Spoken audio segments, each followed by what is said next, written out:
Olá, alunos! Eu sou a professora Kétila, sejam bem-vindos a mais uma videoaula, nossa aula de número 8, que fala sobre a composição da matéria. Até o presente momento, nós estudamos o nosso planeta. Vimos desde a sua origem até as camadas que o compõem. Inclusive, nós estudamos a atmosfera, que é uma camada de ar que envolve todo o nosso planeta. Essa camada de ar ela é formada por uma variedade bem grande de gases diferentes. E dentre esses gases, o nitrogênio e o oxigênio são os que encontramos em maior quantidade. E esses mesmos gases também são encontrados no ar atmosférico. Então, como a atmosfera e o ar atmosférico, eles são formados por gases diferentes, a gente diz que eles são misturas, tá? Porque tem aí essa mistura mesmo, né, de gases diferentes. A maior parte da matéria que tem à nossa volta é constituída por uma mistura de coisas diferentes, né, por componentes diferentes, que são conhecidos esses componentes como substâncias. Como é o caso da água da chuva, que é uma mistura de gases atmosféricos com água. A água do mar é composta por água e também por sais que são dissolvidos nessa água. Mas, professora, o que é matéria? Bom, a matéria ela é definida como tudo aquilo que tem massa e ocupa lugar no espaço. Então, a água é matéria, o ar é matéria porque ocupa lugar no espaço, nós, seres humanos, os demais seres vivos, todos são constituídos de matéria, pois ocupam um lugar no espaço e têm massa, tá? Quando duas ou mais substâncias elas estão reunidas, a gente chama isso de mistura. Então, por exemplo, esse milkshake. O milkshake, para a gente ter um milkshake, né, é necessário misturar leite, sorvete e nesse caso aqui, como é de sabor morango, precisa do morango também. Então, o que a gente está fazendo? A gente está misturando, né, substâncias aí diferentes para formar o milkshake, para formar uma mistura. Então, o milkshake nesse caso é uma mistura, tá? Todas as substâncias são formadas por elementos químicos.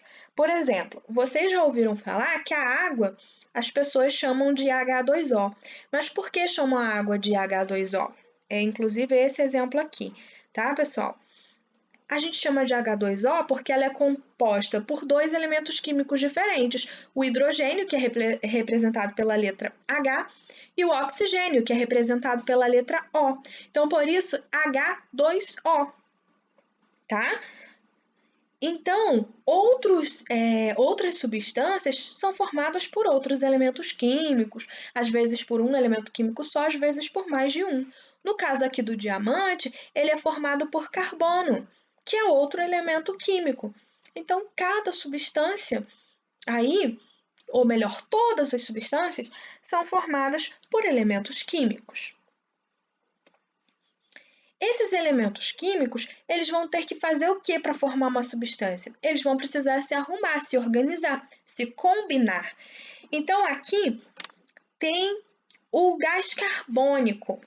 E esse gás carbônico, ele é formado pela combinação do oxigênio, que são essas, aqui está representado por essas bolinhas vermelhas com a letra O de oxigênio, e também o carbono, que está aqui bem no meio, tá? Que é representado aqui pela essa bolinha preta com a letra C.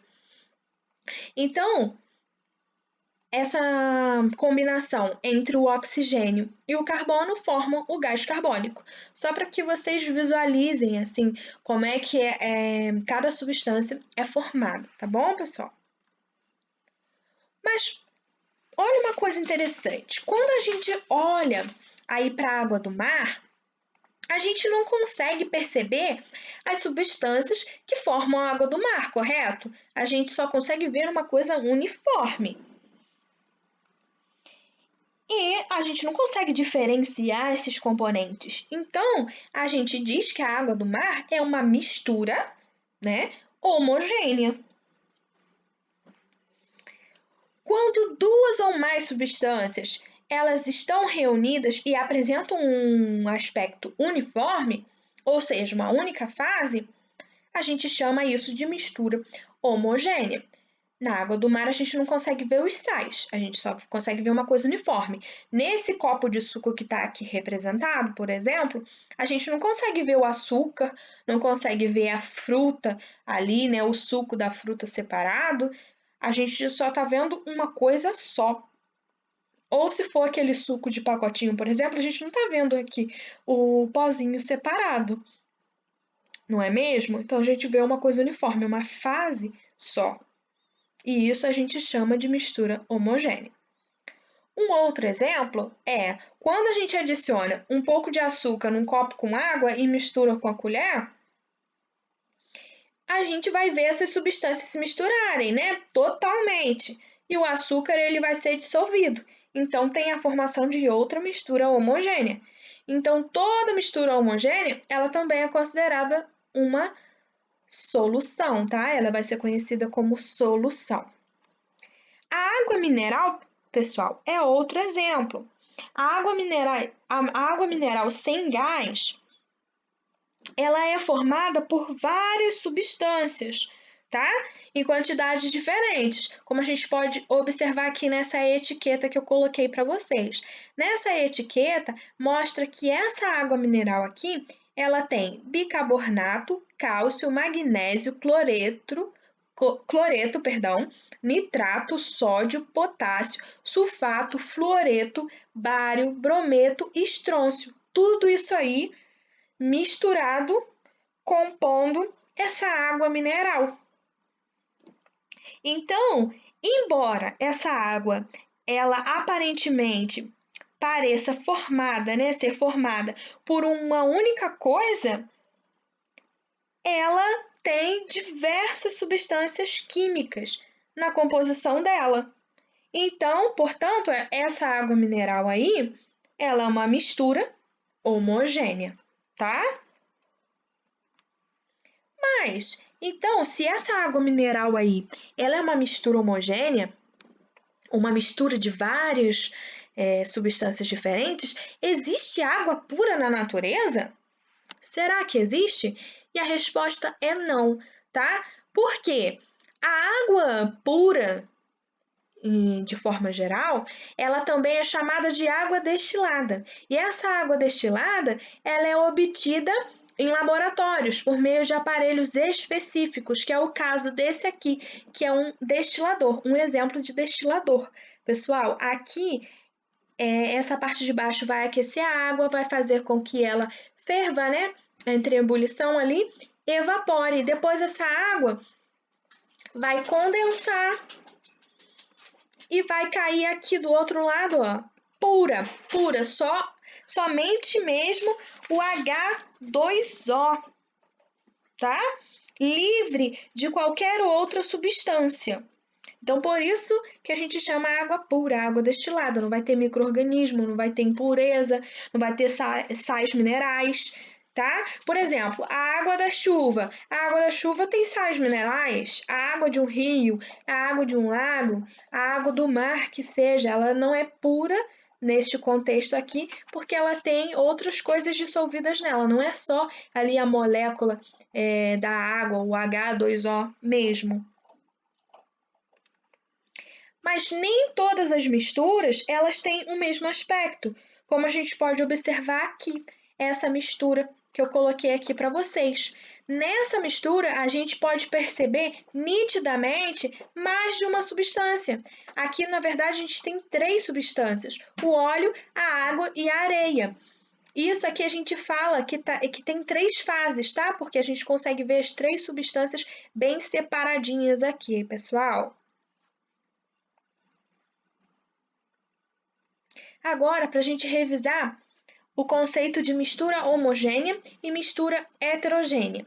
A mistura homogênea, ela apresenta uma fase só, tá? A gente consegue ver uma coisa uniforme se formando. No caso aqui, o exemplo é a mistura de água com sal, ou poderia ser água com açúcar também. Uma mistura heterogênea, ela apresenta mais de uma fase. A gente consegue ver as substâncias que compõem essa mistura bem nítido, bem separadinho, tá? Que é o caso da água com óleo, porque o óleo aqui no caso vai ficar boiando, ele não vai se misturar com a água. Agora, se eu fosse dar para vocês um exemplo de mistura heterogênea sólido, seria o granito que a gente já estudou em uma dessas aulas passadas quando eu falei sobre os tipos de rocha. Vocês se lembram que o granito, ele tem várias manchinhas? Cada manchinha daquela, né, são fragmentos de minerais diferentes. Então, uma mistura heterogênea, a gente consegue ver aquelas substâncias diferentes formando aquele granito, tá? A propriedade das substâncias que ela tem de se dissolver uma nas outras, tá? A gente chama isso de solubilidade, que é aquela questão de o açúcar ou o sal conseguir se dissolver em água. A água, inclusive, ela é considerada um solvente universal, porque ela tem uma capacidade de dissolver uma quantidade muito grande de materiais. Então, essa propriedade, né, de uma substância conseguir dissolver a outra, a gente chama de solubilidade. Agora, como a gente viu ali atrás na mistura heterogênea, o óleo ele se dissolve em água? Não, né? Nem todas as coisas se dissolvem em água. O óleo é uma coisa que não se dissolve em água. Ele não se mistura. Mesmo que você coloque o óleo por baixo, depois jogue a água, daqui a pouquinho o óleo ele vai estar flutuando, ele vai estar boiando, né? Não importa a ordem com que você faça isso, você pode pegar a colher, misturar, misturar, misturar, que o óleo daqui a pouquinho vai estar boiando. Mas por quê? Por que algumas coisas boiam e outras afundam nesse caso? Bom, tem uma resposta para isso, tá? Um determinado material, ele vai flutuar sobre o outro se a densidade daquele material for menor. Mas como assim a densidade, professora? Tem como explicar um pouco melhor? Bom, a densidade, para ficar mais claro aqui para vocês, né, para ficar mais ilustrativo, pensem só. Se a gente pega aí uma bacia com água e joga uma folha de papel, o que vai acontecer com ela? Ela vai boiar. Mas por quê? Ela é mais leve do que a água, então ela vai boiar. Nesse caso aí, a folha de papel teria uma densidade menor do que a água, compreendem? E se eu pegasse uma bolinha de gude, eu nem sei se vocês sabem o que é isso, porque hoje em dia eu nem sei se brincam mais com bolinha de gude. Eu jogasse nessa mesma bacia, essa bolinha de gude ela ia afundar. Mas por quê? Porque ela é mais pesada, então ela ia parar no fundo aí dessa bacia com água, porque a bolinha de gude, nesse caso, tem uma densidade maior do que a água, então ela iria para o fundo, tá, pessoal? A mesma coisa acontece com o óleo, então. O óleo, ele é menos denso, ele é mais leve do que a água, então por isso que ele boia, tá bom?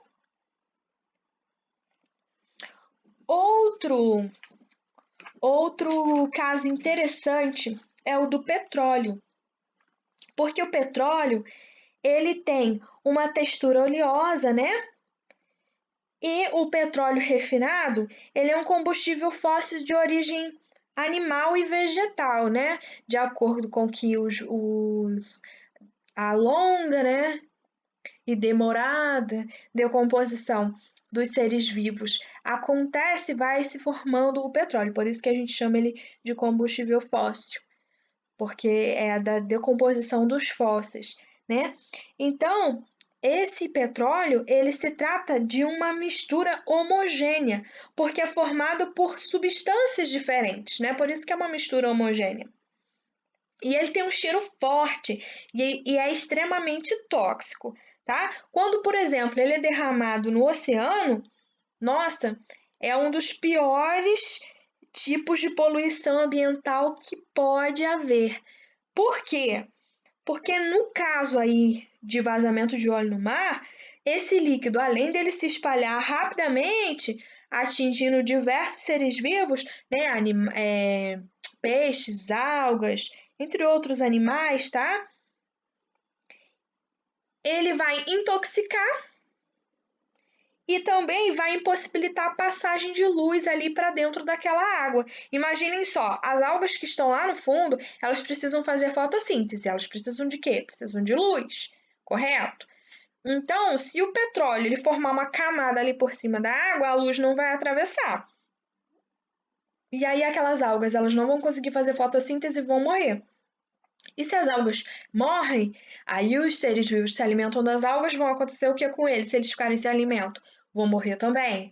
E aí vai causar um desequilíbrio ambiental imenso, por isso que é um dos piores desastres que podem acontecer, inclusive aconteceu um tempo atrás aí, né, pessoal? Não sei se vocês se recordam.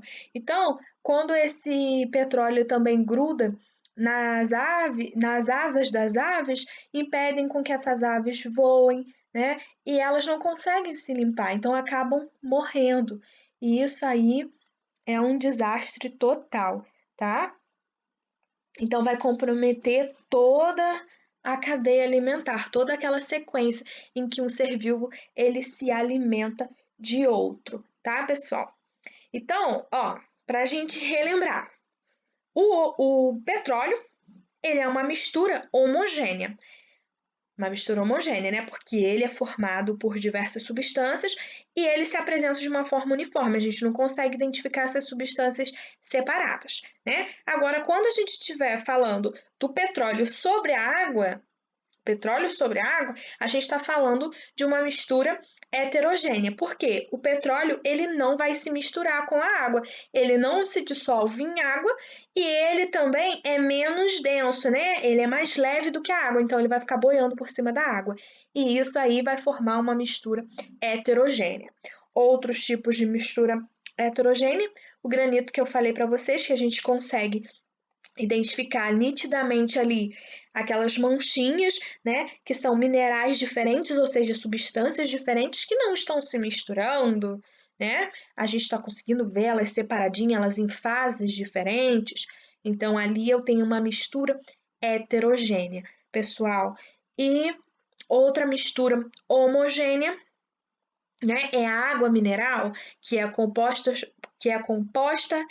por várias substâncias químicas diferentes, mas que a gente não consegue identificar essas substâncias químicas diferentes.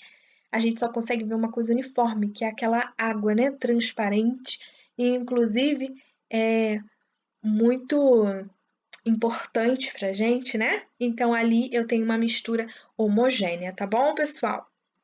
Então, agora eu vou pedir para que vocês façam os exercícios da seção Atividades, da página 10 a 12 do livro didático, e depois para que vocês façam os exercícios do livro de atividades da seção Classificação dos Materiais, que vai da página 8 até a página 11.